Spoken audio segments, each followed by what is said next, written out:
네, 오늘의 사건 큐브 시작하겠습니다. 첫 번째 큐브 속 사건 큐브로 만나보시죠. 네, 첫 번째 큐브의 키워드는 언제입니다. 몸싸움 압수수색으로 논란을 빚었던 정진웅 전 서울중앙지검 형사 1부장이 지난달 말 서울고검에서 첫 감찰 조사를 받은 것으로 확인이 됐습니다. 사건 발생 후 2달 만에 첫 조사인데요. 서울고검 감찰부가 향후에 어떤 판단을 내리게 될지 관심이 집중되고 있습니다. 오늘은 두 분과 사건 큐브 함께하도록 하겠습니다. 오늘 이호영 변호사, 김수민 시사평론가와 함께합니다. 두 분 어서 오십시오. 안녕하세요. 반갑습니다. 자, 이 몸싸움 압수수색이라 많은 분들이 또 잊으셨을 수도 있어요. 검사들끼리 그런 일이 있었다는 거에 대해서 굉장한 화제가 되기도 했던 그런 내용이기도 해서 이 추석 연휴 전에 정진웅 전 서울중앙지검 형사 1부장, 그러니까 차장검사를 피의자 신분으로 불러 조사한 것으로 뒤늦게 알려졌습니다. 어떤 과정에서 어떤 이유로 어떤 일이 있었는지 좀 정리를 먼저 하고 갈게요. 이호영 변호사께서 좀 정리해 주시겠어요?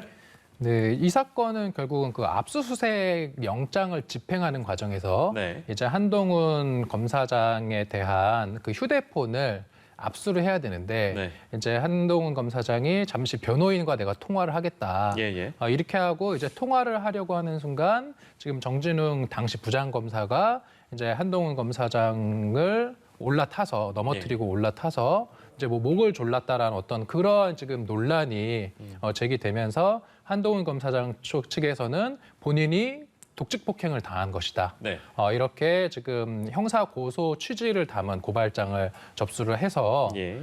지금 당사자인 정진웅 지금 현 차장 검사가 지금 조사를 받은 그런 상황입니다. 예, 그러니까 2달 만에, 그러니까 한동훈 검사장은 고소장과 감찰 요청서를 낸 이후에 시기적으로 이제 2달 만에 차장 검사가 피의자 신분으로 조사를 받은 것인데요.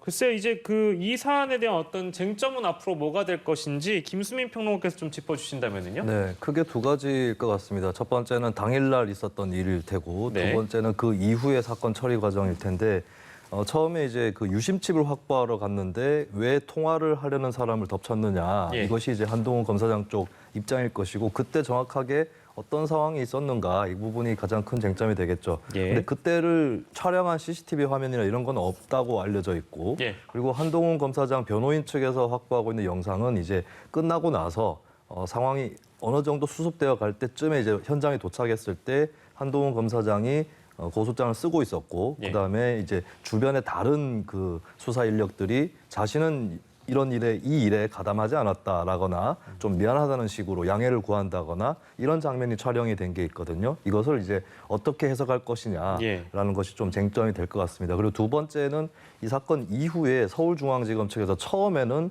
한동훈 검사장이 공무집행 방해를 한 것으로 발표를 했다가 예. 조금 지나서 이제 그것은 아니다라고 물러섰거든요. 예. 이 부분에 대해서 한동훈 검사장이 이것은 명예훼손이 아닌가라고 이제 문제를 제기한 상태이기 때문에 예. 서울중앙지검에서 그런 입장을 발표하게 된 경위라든지 예. 이런 것들이 또 함께 쟁점이 될 것 같습니다. 예, 말씀 주신 대로 그 몸싸움의 경위나 그때 당시 상황에 따라서 어떤 혐의가 적용될 것인지 이제 앞으로 좀 지켜볼 일인데 자꾸 독직 폭행에 대해 저희가 좀 얘기를 하고 있잖아요.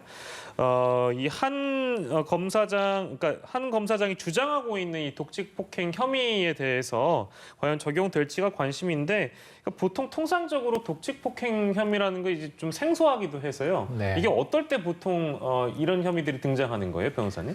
이제 독직 폭행이 저도 조금 평상시에 많이 보는 혐의는 아닌데 예. 이제 저도 검색을 해보니까 네네. 이 독직 폭행이라는 게 결국은 이미 인신을 구속당한 상태에서 어떤 그런 피해자에 대해서 예를 들어서 경찰관이 뭐 가혹행위를 한다거나 예. 실제 유죄 인정된 사례 같은 경우를 보면은 뭐 국정원 요원들이 예. 체포 구속되어 있는 피의자에 대해서 물고문을 했다든지 예. 무슨 날개 꺾기 같은 이제 팔을 꺾는다든지 그러한 어떤 가혹행위 하는 것을 이제 처벌하는 조항이거든요. 네네. 그래서 형법 그 125조에 규정되어 있는 조문을 보더라도 예.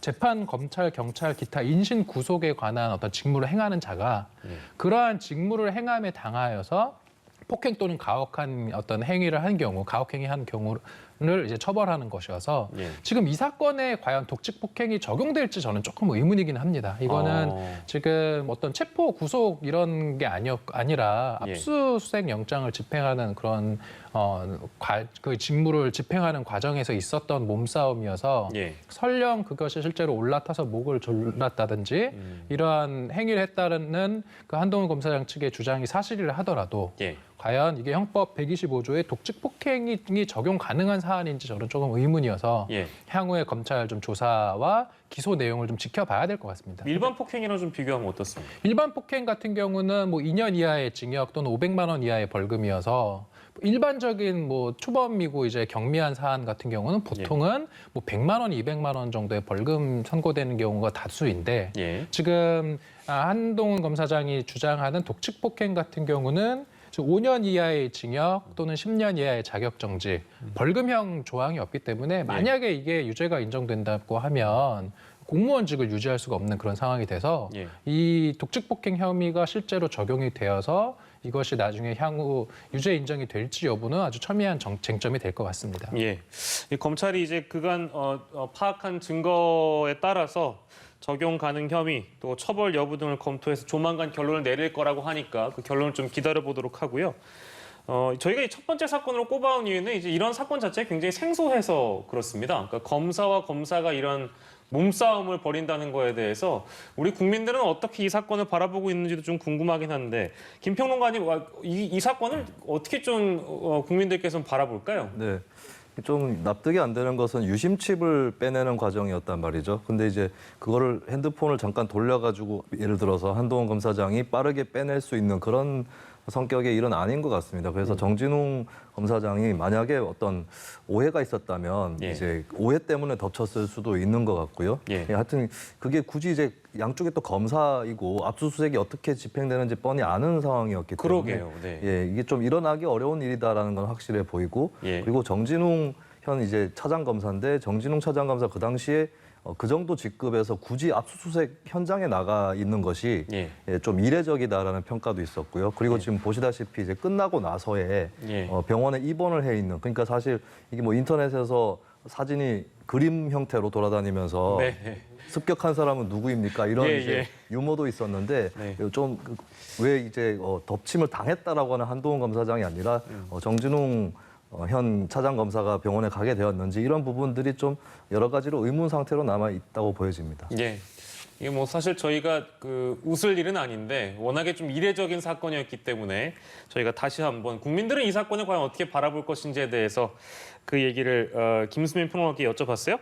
첫 번째 큐브 속 사건으로 만나봤고요.